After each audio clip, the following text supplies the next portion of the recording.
Hey, this is Ricky and David here with Hands of Hope Tucson, where we want to empower parents to have good conversations with their kids about sex, love, and relationships, and with things that are useful, which is hard to do. And parents, we want to get into our teens' world a little bit. We know that even when we were younger, there was a certain way that we talked. Right? We talked to our friends, we talked to our family, and our teens nowadays also have a way that they talk. So we want to show you a short clip and see if this just reminds you of conversations you have with your kids. Hello, ladies and gentlemen. My name is Carl. So it seems like every other week, the kiddos of Generation Z seem to come out with new slang terms that quite frankly confuse the rest of us older generations. So the goal today is to learn how to speak some of that Gen Z lingo. And joining me today on how to translate some phrases is our favorite spokesperson for the Gen Z kids, my cousin Brock. Say hello, Brock. Brock, say hello. Sup? Alright, let's get started.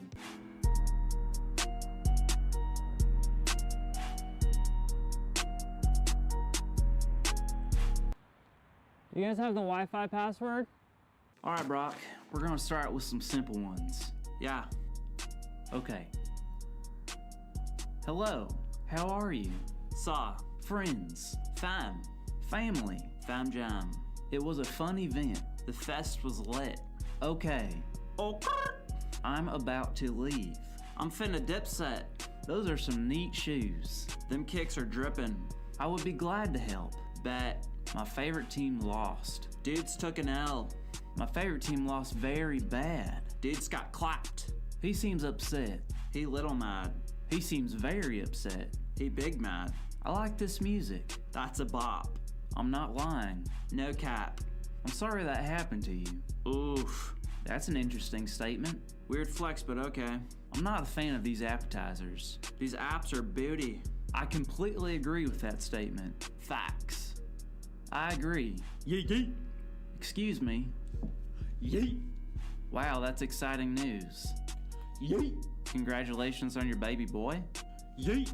What does yeet even mean? Yeet is yeet. That doesn't help. It's like when fam comes slipping in with their drippin' swag, jamming to some sick bop. And no cap, you know these facts are about to be litty fresh to death. You're like, oh. I'm not big mad at that bitter response. Yeet. I don't get it. Weird flex, but okay. I don't know. So, as you can see, it can get really confusing and overwhelming to keep up with the slang and terms that people are using. I'm sure when we were young, our parents didn't understand everything we were saying. And as we get older, no matter how cool we think we are, we're losing ground constantly because everything's changing so fast. And as soon as something gets popular, that's when it stops getting used. Yep. So what we want to do now is we want to go over a resource from axis.org. It's a great parent resource. Go and check them out, axis.org. And they have a bunch of resources for parents, one of which are what they call parent guides. And what we have in our hands now is the Parent Guide to Teen Slang. And we just wanted to go over a few words with everybody, and important ones that we thought that parents may not know or maybe explain a little more in depth. And they have dozens and dozens on this list. So we're just going to go through a few. So the first one I want to talk about was BAE, which can be two things. Either the letters BAE, which stands for before anything else, or more popularly, what people use it for is the person that I'm dating, my boyfriend or my girlfriend, or the person I'm talking to, or however they want to classify their relationship. That's BAE. So another one is SHIP, which is short for relationship. So people might be looking at a couple or two people that they can obviously tell like each other, and they'll ship them. Oh, they look like they're falling into a ship, something like that. Mm-hmm. So the next one is cancel. So this one's been being used for if somebody angers another person, that person will cancel them, which means basically to cut them out of their life, no contact, and groups of people are doing this to individuals, which can be very damaging. If your child is writing the number 9 in a text, then it just means that parents are watching.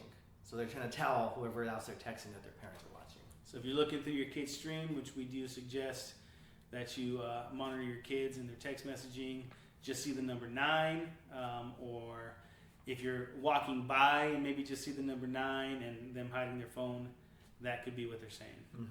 That's a red flag for sure. A couple other ones, GNOC, which is get naked on camera. So just seeing that, you might just be like, what is that? But they're probably asking, I mean, that's a big thing that kids are doing right now. They're asking to exchange pictures of each other naked. A couple others are KMS or KYS, which is kill myself or kill yourself. And so damaging to people, especially kids, as they're talking to each other, not really understanding. They might be saying it in a way that they don't think it really means a lot, but some kids it really, really does. And lastly is smash, which means have casual sex. So, for example, a boy might text his friend, oh, hey, did you see that girl? She's really cute. I really want to smash with her.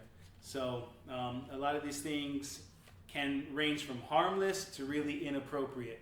And really, again, when we're talking about the heart of God, we also want to consider the heart of our kids.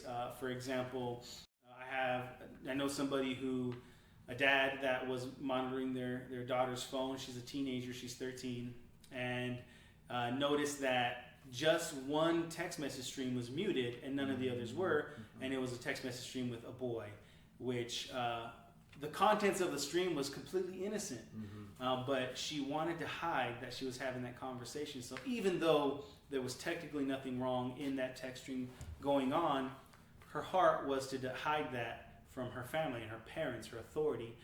So there was important conversations that went on with, hey, why were you doing that? And questions are always the best way to go, not accusations, not anger, but hey, why did you feel the need to hide this? And that will lead to much more meaningful conversations that'll bring you closer as a family and hopefully bring the desirable result. So as parents, we want to provide, protect, and prepare our kids. Provide for their needs, protect them from things that are harmful to them, and prepare them for their future. And being in their world and knowing what's in their world will help you prepare, protect, and provide for your kids the best way possible. Thank you so much.